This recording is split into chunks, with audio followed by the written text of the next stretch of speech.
What is up, guys? It is the Sound Alchemist here, part of One Mind Syndicate, bringing you another episode of 40 Facts on the Warhammer 40k universe. This time, we will be going back into Eldar space to learn about a pretty awesome guy. We are talking about the Prince, Yriel. Now, before I begin on his lore, I just want to let you guys know that we are doing a giveaway week. A viewer appreciation week, if you will. So you could look at, whatever you guys want to do.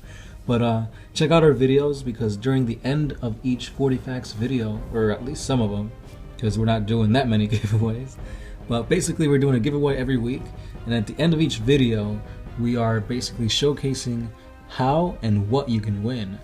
Most of the stuff will be pertaining to the Return of the Primarch, so it's some Space Marine stuff.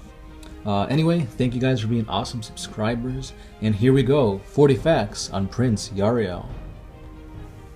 Yriel was born on Iyanden, but he was not pure of his bloodline. He was the bastard descendant of the house of Orthanash. Also, he was considered to be greatly flawed due to his pride. Yriel demonstrated his tactical talent when Iyanden sent a fleet to eliminate High Fleet Naga. The commander of this fleet, Admiral Drecht, was killed early on in this battle when his flagship, the auspicious Illumination of Eternity, was destroyed. A young Yriel, who was the second in command, quickly seized full control of the fleet and successfully led Iyanden to victory. However, at the same time, the defenders on the Exodite world of Halathal, the planet which the Eldar were trying to save from the Naga, were slaughtered as their world spirit shrine was overrun and destroyed by the Tyranids. Yriel then became overwhelmed with rage and ordered his forces to scour all remaining life from Halathal.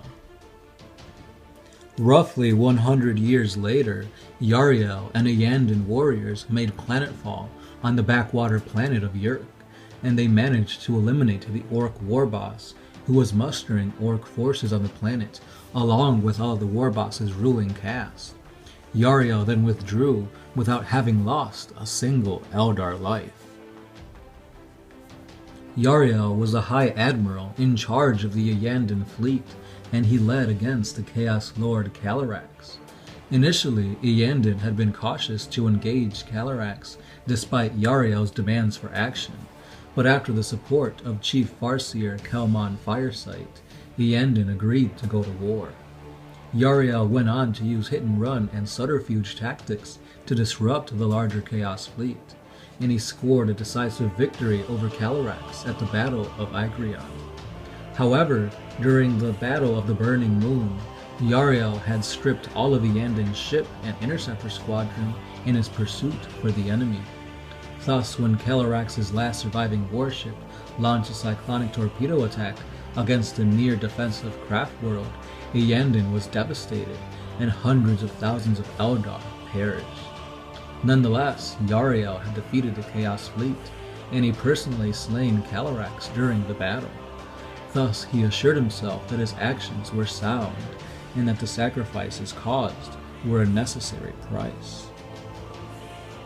Upon returning, he expected to be honored for his victory, but he found himself instead stripped of rank for his recklessness and leaving the craft world completely unprotected.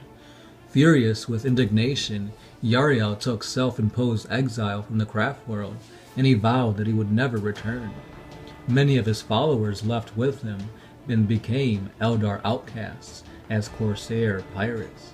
Within a few decades, under his talented command, his Eldritch Raiders were one of the most feared Corsair fleets in the galaxy. The Imperium fostered rivalries between Yriel and other pirate companies, which resulted in fractional fighting.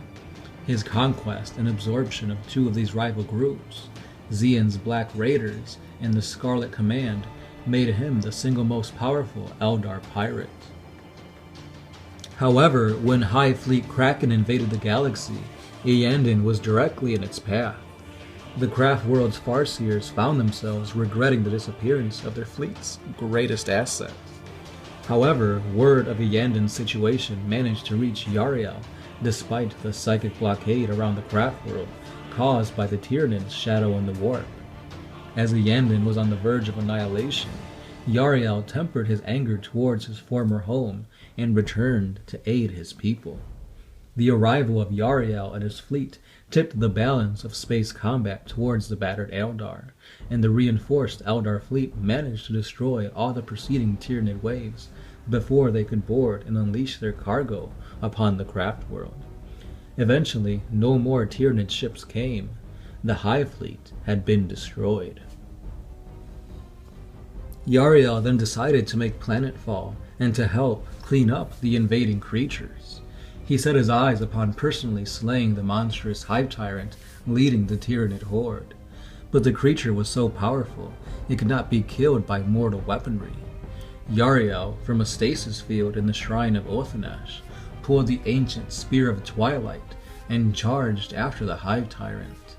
As the Eldar lines were on the verge of being overrun, he slaughtered his way through the Tyrannid horde to the Tyrant, and he drove the spear into the monster's gaping maw, and through the back of its skull. With the death of their Synapse leader, the Tyrannid swarm was then easily defeated. But Yriel had doomed himself, for in the process, the Spear of Twilight was cursed to eventually burn out the wielder's soul, and once taken, it could not be abandoned. Yriel had saved Iyanden, but he was restored to admiralship of Iyanden's fleet, at the cost of his life, all thanks to the Spear of Twilight. After the Battle of Duriel, Yriel felt that his time had come, and that the Spear of Twilight will soon sap the last of his strength. As he intended to return the weapon to Iyanden's shrine and die in the process, he was stopped by the mysterious Shadowseer, Silandri Veilwalker, who he had not seen since he first took the relic. The Shadowseer told the prince that his job was not yet done, and he showed him violent visions of what may come. Demons running loose among the stars, and Eldar gods being reborn in glory. Yriel felt his soul grow strong against some or unknown cause, and he took up the Spear of Twilight once more to lead his people through these future trials. In the closing days of the 41st millennium, Iyanden was invaded once again, this time by Nurgle, space hulks carrying the demonic legions of Gara Google Gore threatened the craft world. Iyanden was only saved thanks to the effort of Yriel and the newly arrived Ynnari. In the final stages of this battle, Yriel used the Spear of Twilight to destroy Gara Google Gore and his space hulk, but at the cost of his own life. However, shortly after his corpse was recovered, it was resurrected thanks to Yvraine, and during that resurrection, they revealed to him that the Spear of Twilight was indeed one of the lost Crone Swords. And that was a brief summary to this guy's awesome lore. I'm probably going to get more in depth into the certain battles that he was in, but for now, let's talk about his war gear, starting with the Spear of Twilight. Eternally bound to his cursed blade of the House of Othanash, this weapon is said to contain the baleful energies of a dying sun. Yriel constantly battles with the sentient energies of the Spear of Twilight to prevent them from consuming him, his force shield allaying the worst of the weapon's effects. However, the day will come when he no longer possesses the willpower to master the spear, and on that day he will be consumed by the weapon's raging internal fires. The Plasma Grenades.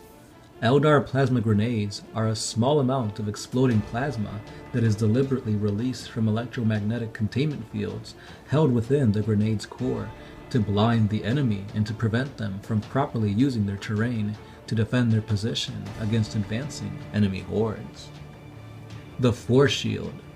A force shield is a wrist-mounted device that contains a powerful gravity projector that can deflect almost any ranged or melee attack. The force field's projector's small size sets it apart from other force fields used throughout the galaxy. Thick and heavy aspect armor. Incorporating armor plates but retaining much of their vaunted Eldar flexibility, the heavy aspect armor is amongst the finest forms of personal protection in the galaxy. The Eye of Wrath. The Eye of Wrath is a monocular device worn over Yriel's left eye that can unleash a tempest of lightning upon those under his gaze. We fight not for ourselves, but for the fate of all Eldar. That's it, guys. That is the lore on Prince Yriel. So let me know what you guys think about this guy in general. Like I said before, in my opinion, he is the best Eldar in existence. Come at me. Yeah, he is up there with Farsight for one of my favorite all-time characters. I'd probably put him number 3. Obviously, Farsight's number 1. Now try and guess who's number 2. But anyway, keep on liking, subscribing, sharing, commenting. Keep on doing all that awesome stuff. Don't forget, we have giveaways going on all week, so don't miss out on those. And that's all I've got for you guys. As always, I am the Sound Alchemist, part of One Mind Syndicate, and I am signing out.